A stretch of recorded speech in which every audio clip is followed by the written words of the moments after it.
Hello again, guys. We are here at the last video for the draft reviews in this particular series between GenG and T1. A little information in regards to the drafts is that for T1 it was actually Coach Kim, the head coach, that did these drafts. The footage of their player cams showed that that he was standing behind them.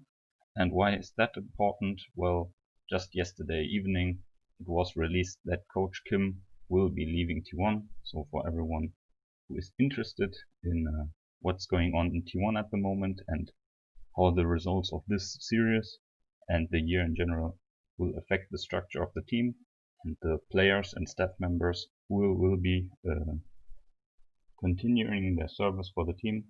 That's a little bit of interesting information in that field.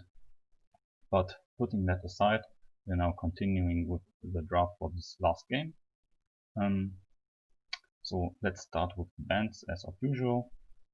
GenG again showed that they don't want T1 to have even the smallest chance of having these picks, these 3 strong picks. GenG banned these in every game of the series, if I remember correctly.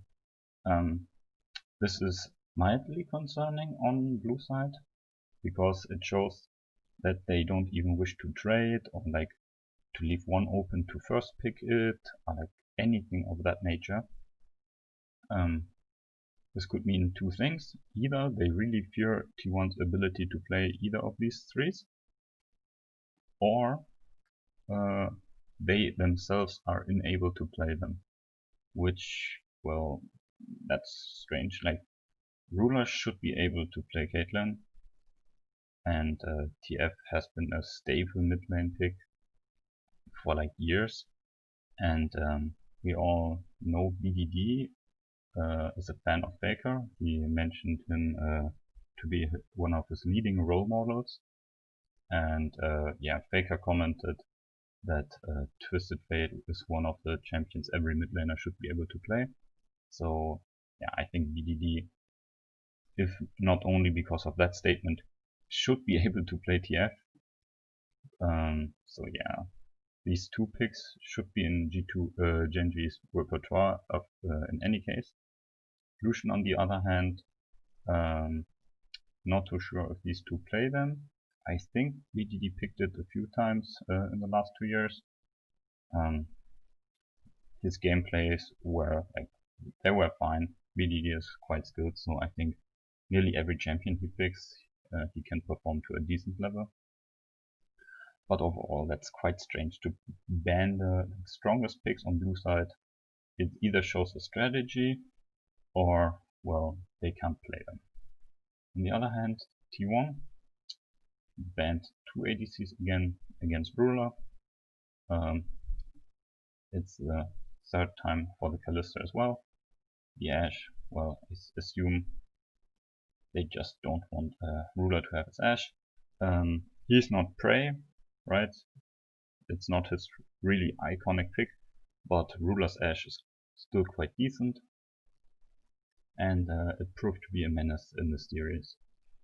A similar story with BDD's Azir, taking it off the board right at the beginning to ensure that he's not on this very proficient pick. Then we start with the first pick for GenG, and well, that's strange. We see a Volibear first pick again, just like in game 1. So obviously we know that it could be top or jungle. So then, why is that important? T1 into the Volibear first pick picks Renekton. That is yeah, it's not questionable, it's just plain out ridiculous. In the first game, Renekton got schooled by Volibear. Maybe Kana thinks that's just because he doesn't know the matchup and he misplayed it and he wants to replay it, but knowingly counterpicking yourself, yeah, that's really plain out stupid, I have to say. Or it's just arrogant, because there is no need to pick Renekton, right? This is like the beginning of the draft. T1 can pick whatever they want. They can shape their whole team identity just how they need it to be. And to counterpick yourself, it's really strange. Of course, we have to understand it's game 3, and you're 2-0 down, and it's the regional qualifiers final. Everything you have everything in this year has led up to this moment. So for Kana to go for Renekton, maybe it's just for the comfort, but still, like, he should be comfortable with many champions. And even though this is his first season as a pro player, yeah, this is not okay. This is truly not okay. On the other hand, the Lilia pick is really great. LM, I think it was against the Africa Frigs, where he picked Lilia and, well, performed really great with it. It's a really strong champion. It can be obviously countered, but it requires quite a lot of work from the enemy team.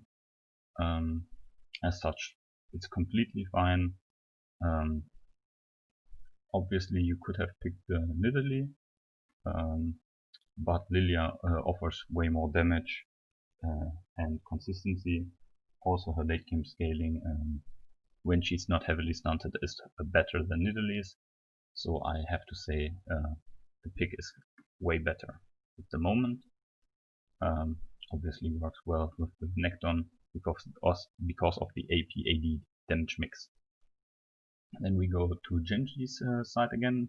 They round up their first part with Nidalee set, and then if we remember, yeah, that's the exact same 3 first picks, I think, that we saw in the game 1 series. Maybe Asia was here, not too sure right now. Should have looked that up beforehand. But these 3 champions were picked in game 1 for GenG, and yeah, they follow the same. No, this was game 2. My bad. My memories are really not great. Anyway, the damage mix is there. We know this is top lane now. We know this is jungle, and we have to assume this is either mid or sub, right? Because Live plays it sub and BDD played it mid in game 2. So yeah, they already have a strong phalanx, strong tanks, support for that phalanx with fields and spears. Damage mix also, 2 AD bruisers and 1 AP jungler. Good damage mix up. Their skirmish potential is well established.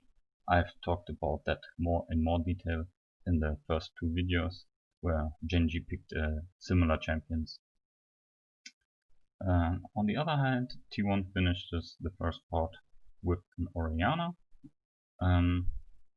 Orianna is a good teamfight champion and has Renekton as a semi-reliable ball carrier. So yeah, that's at least something. But picking an AP jungler and an AP mid laner, yeah. So let's assume, like, because we don't know what's picked here, let's assume Set goes back in mid lane again. The matchup is favored for Orianna. She can push him. Set is great in melee champions, but his ability to lane in ranged champions is not as great. So the advantage is obviously on Faker's side here. But against AP mid and AP jungle, he can just go Merc threads first, and yeah, then nothing's going to happen to him. He can just equalize the lane and chill and wait for like his tanky items and then the skirmishes. Whereas he's like way easier to maneuver than an Orianna, who has to like care about Volibear and set. And yeah. So the pick in correlation to Lilia makes little sense. With Renekton, it's okay, but again, Orianna, like she wants like team fights and late game. Renekton wants mid game. So yeah, we already have styles that differ in their win conditions. So yeah, obviously the first part of the draft goes heavily on GenG's side again. Then let's take a look at the bans for phase 2, Pantheon and Karma. So here I think GenG just banned stuff that Effort was doing quite fine in Pantheon, and the Karma could be a nuisance against their tanks, because as of now they are tanky, but they don't have much damage, right? The damage will accumulate over time when you can't kill them when you can't kill them fast enough. But if there are more shields and heals and movement speed ups, the tanks of GenG or the bruiser champions of GenG will have trouble killing T1 with Faker's shields as well. That would be quite a nuisance for them. So the Karma ban is quite okay. Nothing too special here, just something small. As like the 3 strongest picks are already out, and there are little total counter picks to this, besides let's call them off-meta champions that no one plays, and as such, GenG doesn't have to ban them if they know T1 doesn't play them, right? Also, jungle, top, and mid are already picked, so only support and ADC is here, and T1 knows only ADC will come, and this is still a question mark. It could be mid, it could be support, right? Because set can go into support because of life. For T1, we get 2 AD carry bans. I assume the Kaiser is because it's quite decent against T1's comp, and Kaiser has lots of has a strong front line, so he can reliably and safely damage T1 front to back. Yeah, the Senna is not against T1's comp, I assume. It's more because it works really well with GenG's. Just imagine like having a Volibear and a set standing in front, then having a Nidalee and Senna stand behind and just constantly heal them up, and then like fire their Qs into the enemy team. I mean, Nidalee's Q can be blocked. Senna can just align her Q over her teammate and attack T1. So Senna would really work well for GenG here. Also, Senna is really safe in laning phase. GenG already picked for top side, I'd assume, right? Nidalee likes solo lanes way more than bot lane, and Nidalee and like Renekton, for example, are known top lane duos. So we assume GenG tries to play around top side as well, especially when they know that they already have a better 2v2 than the enemy side. 41, yeah, it's the same. Although their 2v2 is their jungle top 2v2 is weaker, and their mid lane 2v2 is like, if we assume set is here, right, is really bad because set is unkillable. Just banning these champions makes much sense for them. We come into the second ban phase. T1 starts with Ezreal. Obviously a good pick, I say. They want to play around top side. Ezreal is safe in bot side. GenG wants to like storm in with their, let's say, engage, Volibear ult, set ult. Ezreal can just E out of danger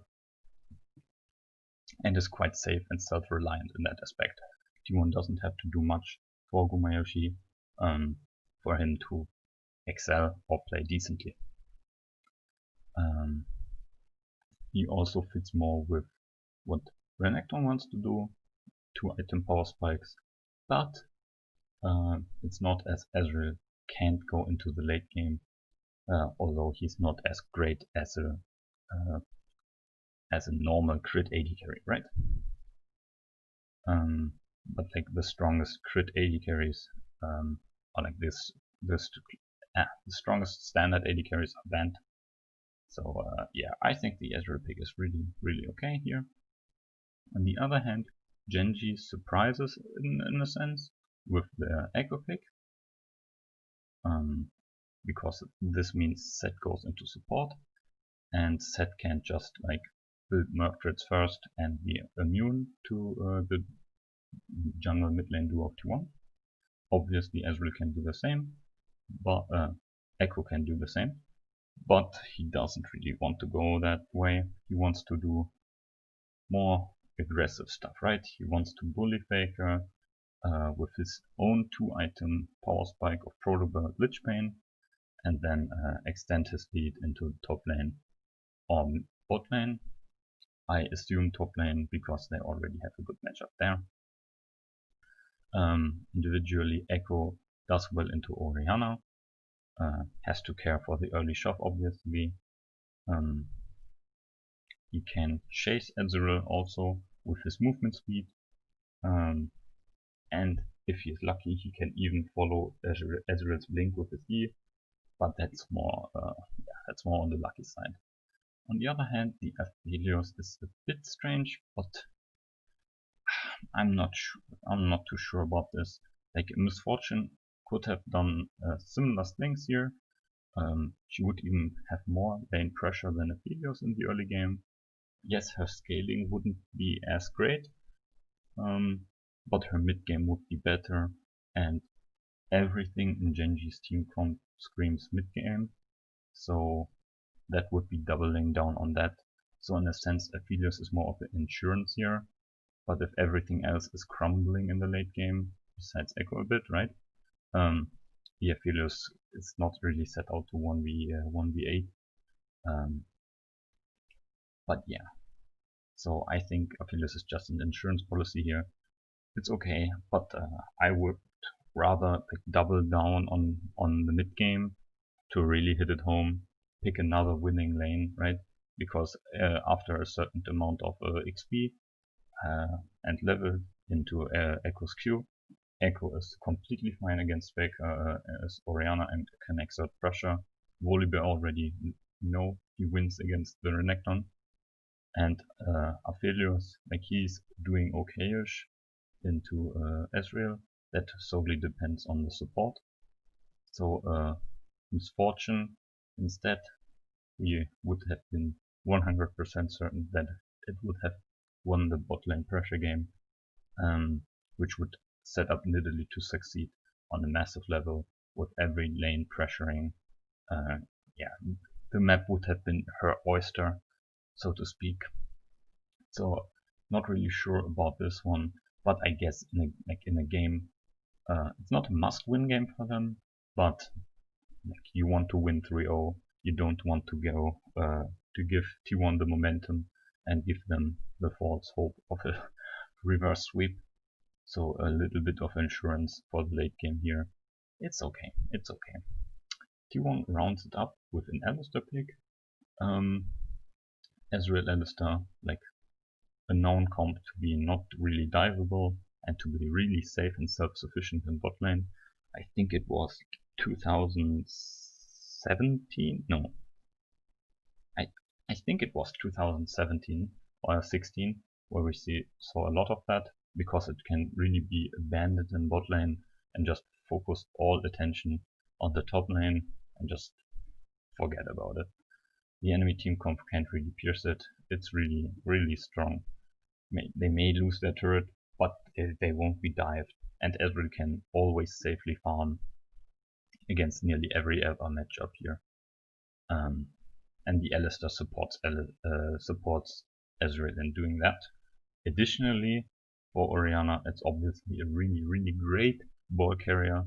Like Alistar is one of the best like normal meta ball carriers.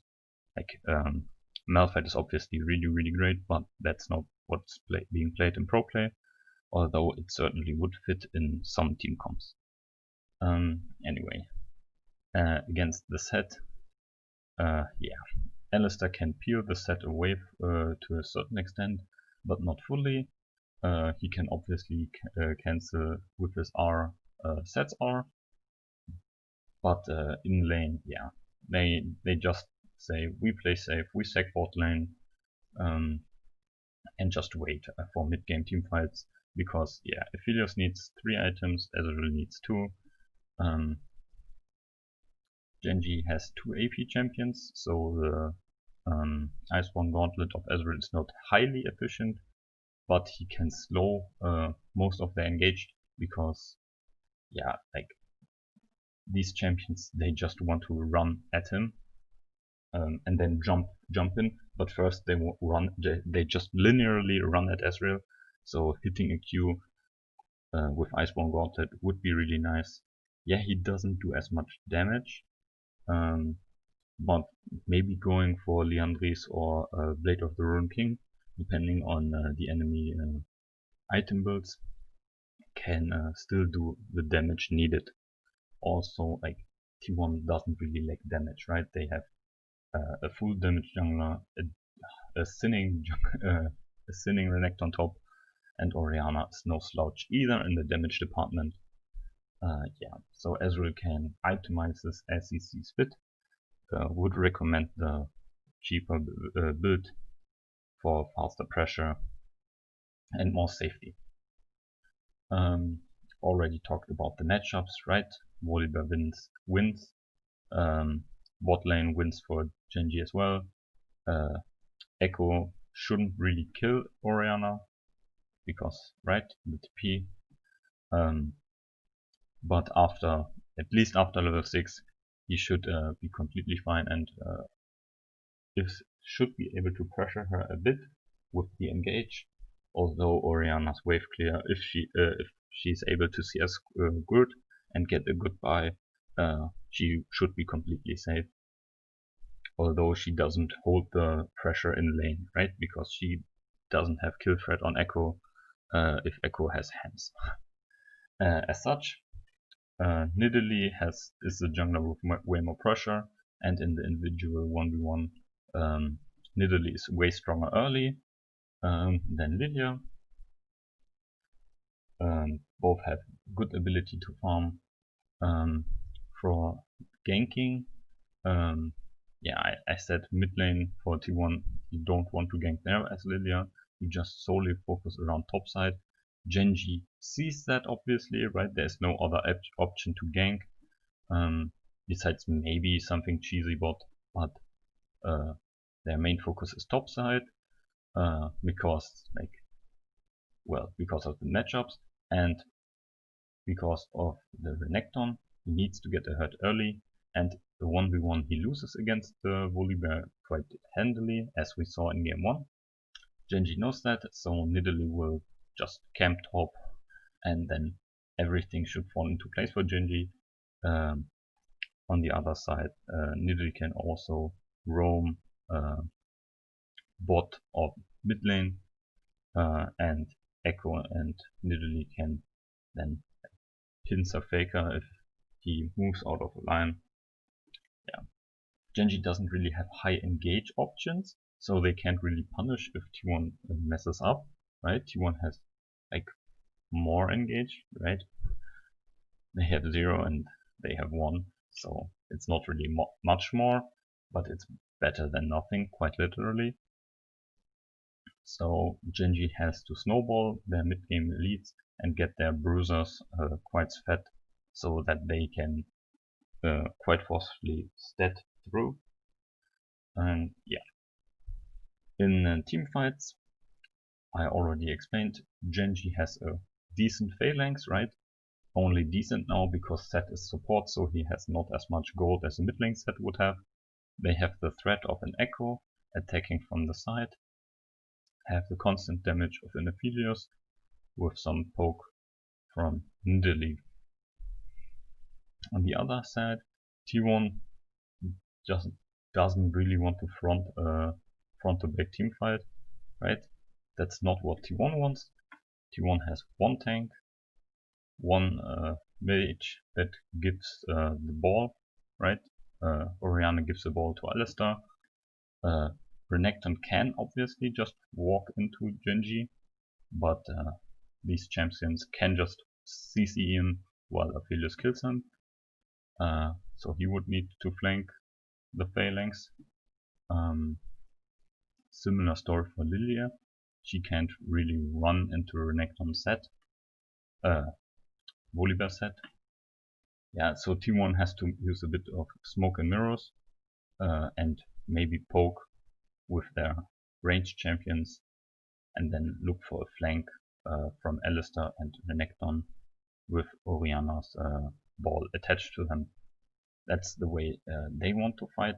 So they're more like for like sneaky hit and run skirmishes. Like, let's look here. Can we get a pick? Can Alistar get a flank off from Fog of War? Otherwise, T1 has a bit of hard time if GenG has their phalanx around and Echo has a nearly a complete field day. Like, what CC, right? What peel does T1 have for Orianna, for Lilia? There's no peel. Renekton, what is it? W? That's not peel. Alistar's entire combo shouldn't go on the fucking Echo. It needs to go on Aphelios. It maybe needs to go on Nidalee, right? Should go on Aphelios, right? So the Echo, like, he can do whatever he wants. He can kill Lilia. She can like try to like 1v1 him, like set him to sleep. But then her sleep is her ultimate, if you don't know. Then what is she doing inside the team fight? Just hopping around, queuing a bit. Like, yeah, that deals some damage, but from Lilia you want her ult in the team fight with a major sleep. So yeah, just front to back team fight, like standing around the dragon and just looking at the fucking Scuttlecrab go. That's not what T1 wants. T1 needs to get ahead early so their champions can be, well, decent, and then they need to be able to get really great engages. Really take GenG by surprise with Alistar engages. Otherwise, the team fights will be quite a wash, right? If Faker plays correctly, like really defensively, it can be hard for Echo to just just straightly run at him through whole of T1. But if the rest of GenG attacks T1 at the meantime, T1 will be put in complete disarray. So T1 has to really outplay here. It's not easy, but it is certainly possible. I give them that. Their team comp is really hard into GenG's because of how strong and solid GenG's comp is. And as this now is the last video of this series between GenG and T1, I have to say, in all of the drafts, GenG had always like really solid, literally solid drafts, right? They always had an identity. They always had a cohesion, how they work together, what they try to achieve, where they have power spikes. It all works together. T1 on the other hand, like, they try to be a master of none, like have everything, right? Like, here's some poke, here's some hard engage, here's some sinning top lane, here's some hard farming, here's some team fight, like everything like throughout. They have many facets, but just because it's always one champion, he can't like be the whole team identity in itself, right? If you just pick a Karthus, he does something for your team, but if the rest of your team can't even allow him to play the game, then Karthus just on paper he looks nice in some cases, But if the team can protect him, and then Karthus can't play for the team can't become a Karthus team. It's just a team with a Karthus, but not a Karthus team. Yeah, maybe you get what I mean. T1, like, you call these solo queue comps most of the time, because it looks like everyone just picks what they want. And maybe that's the case, right? I assume Elim, Kanha, like even for Faker, these are champions that they really have high comfort on, and in this really important game, they fall back to comfort. That's not bad per se, but their comfort picks don't match up well together, and they don't really match up well in the enemy comp. Right?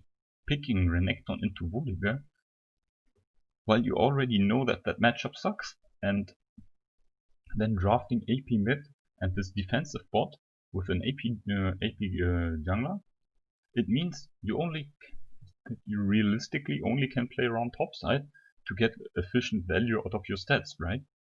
Your AP values for mid and jungle will be less if they just attack Merctred's Echo. Or like, theoretically, if they didn't pick Echo and went with the set mid lane, like, what were they supposed to do? Dive him? No. They can pressure him out of minions. Faker like might be able to set a freeze up, but then what? Nidalee comes around, throws a spear in, and their 2v2 would have been stronger than that 2v2. Like, T1's draft it's blind. Like, it's just as if there would be like fog of war around GenG's comp. Maybe the Alistar is the only pick that really looks into that, because they saw the Echo and then they thought, oh, maybe we need some peel for Orianna. So maybe that's why the Alistar came in, and maybe the Ezreal came in because they saw this topside focus. But that might be not the case, because maybe the Ezreal came in because like T1 picked more for topside focus. But they could have moved away from that with maybe a more aggressive bot lane, which is not meta at the moment. But like, if Gumayushi is your like really star player, then like maybe, just maybe, that's something you can go around, right? Like, if you know Renekton loses against Volibear, then okay, well, that sucks, you shouldn't be in that situation, but then maybe say, okay, Renekton, you just lose. Just fuck it, like, just farm, don't lose too hard. Orianna is always safe, always stable. In solo queue, people can do stuff they shouldn't be able to do, but in a controlled environment, like, Orianna should be fine in like nearly every case. And yeah, Lilia doesn't like bot ganks, but like, at least it might have been better to go for a bot side focus, because now what is your focus? You have no really winning lane, you have like no winning 2v2s, your team fight is worse, your scaling is dependent on the Wombo combo Orianna Q, Orianna ult, right?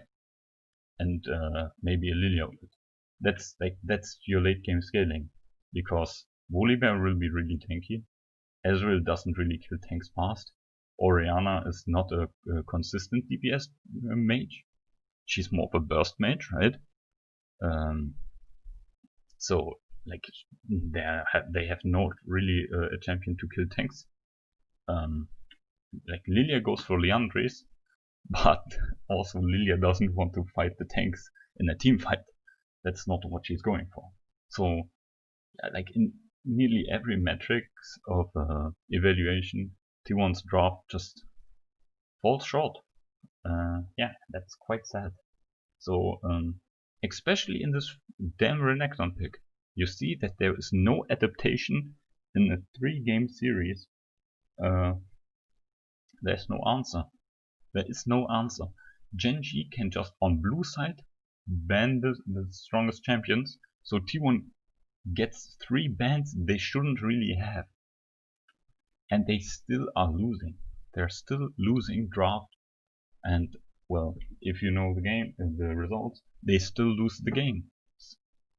And yeah, they outplay GenG on some occasions, get leads, and then throw them away, or might get the lead stolen away by the bad team comps and GenG's like solid team comps, right?